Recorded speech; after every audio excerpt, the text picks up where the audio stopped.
Of course, there have always been controversial radio talk show hosts during the history of broadcasting. But recently in the Bay Area, we have seen a new kind, especially over WFLA. Bob Lassiter, who is our guest tonight, certainly is a man who generates a lot of controversy, if through style alone, if not because of what he says, but through style. Attack radio is the subject tonight. The topics which you seem to generate the most controversy on, of course, there is religion.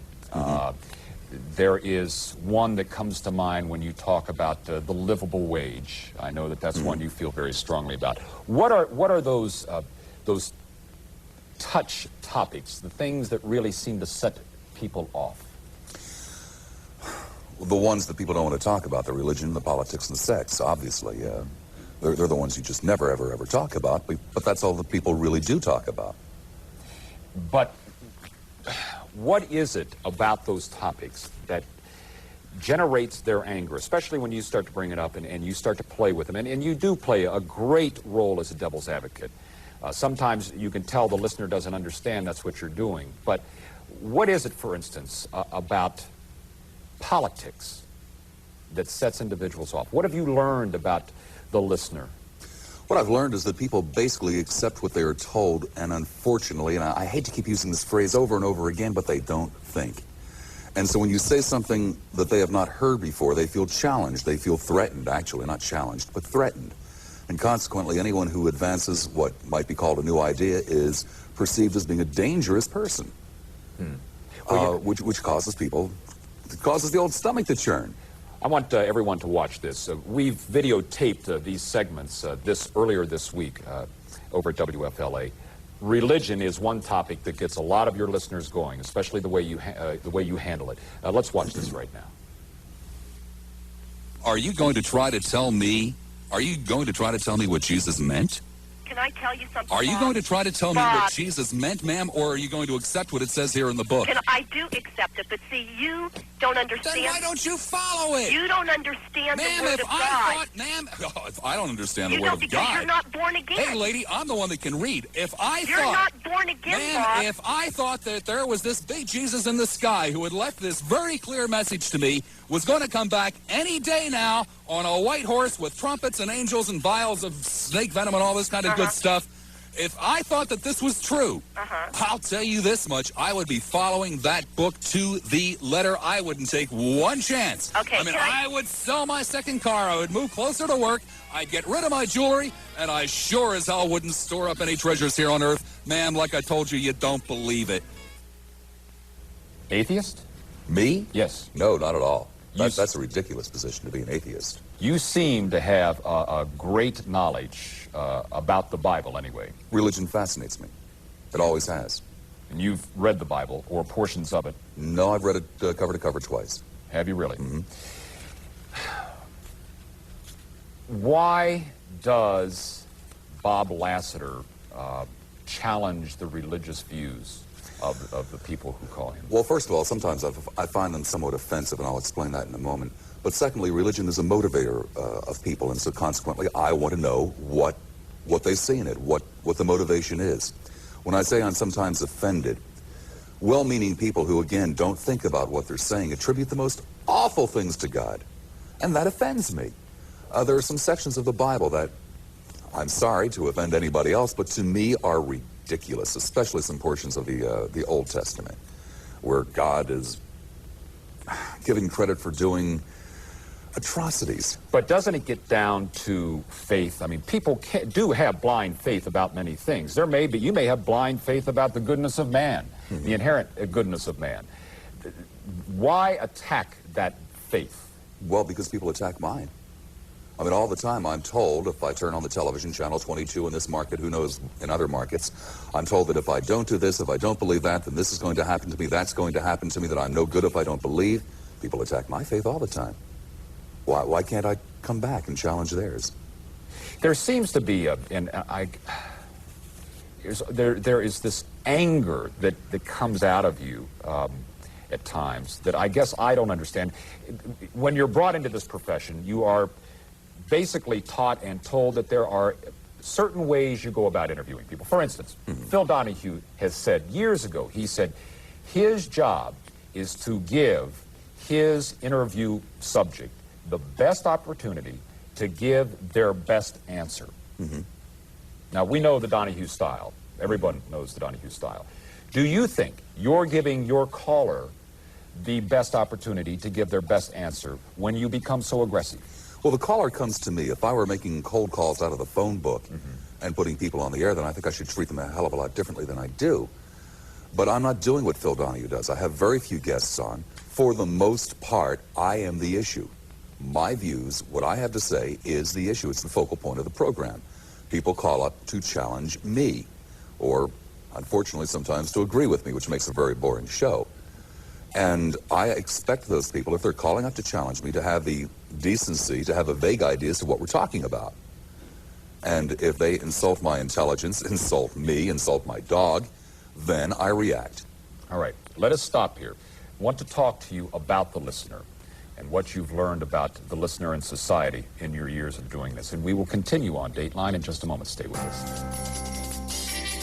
Sadly, Bob, I believe you're a communist figure.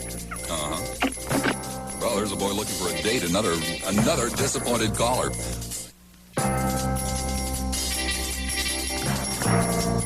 One of the great joys of being a journalist is that you get to meet so many people, many more people than most people meet. And I guess that has to be some of the same joy that Bob Lassiter gets from being a talk show host, at least listening to individuals out in the community.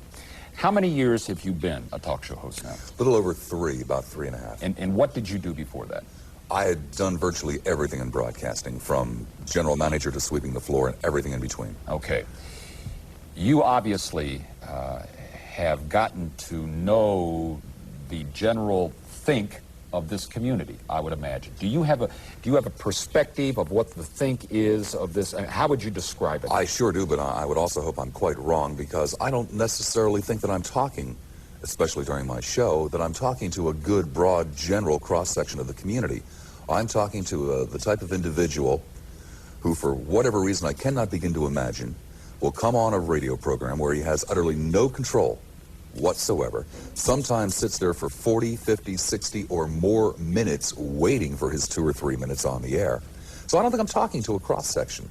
But what I see is I see what I refer to, and I don't mean this in a derogatory sense, as a Midwestern mentality, rather laid back, would just as soon settle for something in between than go for the goal. Strong moral values. Strong moral values? It depends on what you mean by strong moral values. Yeah. They think they have them, yes. Yeah. Are you pleased and hopeful about the future of this community based on the phone calls Based on the phone calls, I've seen a tremendous change in this community in the last 3 years. It's become a little bit more cosmopolitan. Yeah. It's a little less self-centered. The big problem that we have here in Tampa Bay is that we have 40 or 50 different communities, and people just will not admit that they live in one great big city. Which gets me to the next point. Alan Berg was one of the most famous talk show hosts in this country. Unfortunately, his death, murdered by a group of neo-Nazis, correct me if I'm wrong, but I believe I'm right, described talk radio as the last neighborhood in town. You have done some very creative monologues on neighborhoods, the need for neighborhoods, the loss of neighborhoods. Do you view this community as a neighborhood, or is... No, I don't. This community is like a lot of new communities all over the country. I grew up, and I know I talk about this a lot, and maybe it doesn't... I wonder really why. I'd like to get into people. your psyche sometime. Why do you talk about this neighborhood? Is there a need to talk about the neighborhood? Well, I grew up in a neighborhood. I grew up in a place that had front porches. I can give you the names of the people. I can go up and down the block of the 100 block of Maple Avenue in Woodland, New Jersey, and tell you everybody's name. I hadn't lived there for almost 35 years, but I can tell you who they were. They can probably remember me. That was important. We now go out of our way to design our homes so that we don't even see our neighbors, so that we don't hear our neighbors. 2 weeks ago, my next door, the across the street neighbor of mine was broken into. I'd never met those people. I went over with a woman, after she discovered her break-in, waiting for her husband to come home. The husband came home. She said, "This is our across-the-street neighbor." He said, "Which one?" Alan Berg talks about, in his book, he talks about the radio listener. Are your views, what are your views about the radio listener? Do these people represent society, a microcosm of society? Well, sure, the listener does. I'm a listener. I'm a talk radio listener. I've been one for well over 20 years. And of course, obviously, I think I'm perfectly normal, Bill. Because, I mean, all of us will listen to radio and we'll say, gee, Minnie, those people, I can't believe that caller. The caller, I can't explain the caller. I don't know why. I would never be one. Never. You would never, ever, ever find me as a caller. Why? See, I guess the problem that I've had and felt uncomfortable with at times when I listen to you, and there are other people who feel the same way who I have talked with, is that it would be very difficult for us to become so aggressive with that individual because of his or her beliefs and how they express them on your radio show. You're so aggressive with them sometimes, as we've seen here. I only ask them to have their acts together when they call. When they don't, then I become angry. And then they become fodder. They become part of the game. And obviously that game is for ratings. And I think the intelligent radio listener understands that you're in the business of ratings. Well, so are you. Isn't the show for ratings? Not really, not this show. This is a public service show. But could you, and there are other individuals, for instance, on your station who have different styles. Mm-hmm. They are not as aggressive as you, and I will point out maybe their ratings aren't as strong as yours, but they're still not bad. Is this what it takes to be successful in radio? Now, to be controversial? I don't know. There's only one Bob Lassiter. There are other people who do similar things to what I do. I don't think anyone who went out and emulated Bob Lassiter would be successful. I think he'd probably fail. You have to be real, and this is really me. I am exactly on the air as I am off the air, except totally different because people treat me differently off the air. The successful programs in this community on radio, for instance, at Q105, the morning show over there is known for taking some strong positions on controversial subjects. You are known for taking strong positions on controversial subjects. And when you look at these two broadcasts, you're looking at two very successful broadcasts. What does that tell you about the listener? Well, it tells me that the listener likes an irreverent approach because both the Q-Zoo, myself, other people in the market take an irreverent approach to whatever it is they're talking about. Is there a need for the listener to fill that need for some reason? Well, obviously there must be. No one gets a chance to say, the president's a jerk, and make it count. I guess people like to hear that said. I don't know. It seems to work for me. You've never analyzed. I mean, you've never really sat down and analyzed. I guess that's where I'm heading. Sure, every day I do. I try to go in there, and no matter what I'm talking about, be it pizza, be it politics, be it religion, I try to go in with an approach that's going to make it a gut-wrenching topic, something that someone will want to take part in the conversation. So from that angle, yeah, sure, I analyze it every day. I'll sometimes change my opinion in the middle of a show. Oh, I've heard you do that, too. We will continue in just a moment, so stay with us. You know what you need? A 2x4 between your eyes. Hey, lady, I'll bet you can use a 2x4. Attack Radio, controversial positions, being aggressive with the listener. The listener we were talking about with Bob Lassiter before. Take a listen to this. What about a lobotomy? You ever had one? Because I think part of your brain's missing. Oh, you think part of my brain? You're an expert on brains. Well, Funny you can't. Strangely enough, you can't remember something that only happened earlier in the program. So you would tell me, but now you're an expert on lobotomies. Listen to what a chump you are. How you talk to these people. You know, they call up to give you some insight. Sir, I can only assume that you enjoy this immensely because if you're telling me that this is what I do day in and day out, every single miserable call, and there you are day in, day out, hanging on every miserable single call, I can only assume, sir, that you're a masochist who enjoys this. That's right, I am. Aha, they are.